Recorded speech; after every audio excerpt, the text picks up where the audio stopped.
3 নম্বরে আছে হিস্ট্রি।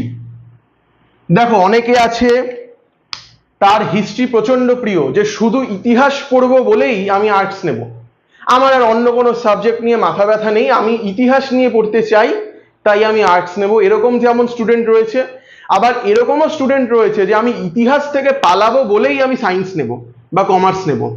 এই সাবজেক্টটার যেমন সাপোর্টার রয়েছে সেরকম কিন্তু প্রচুর হেটারও রয়েছে।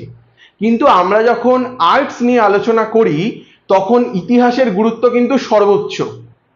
ভূগোল এবং পলিটিক্যাল সায়েন্স তো রয়েছেই, কিন্তু ইতিহাসের গুরুত্বকে কিন্তু অস্বীকার করা যাবে না।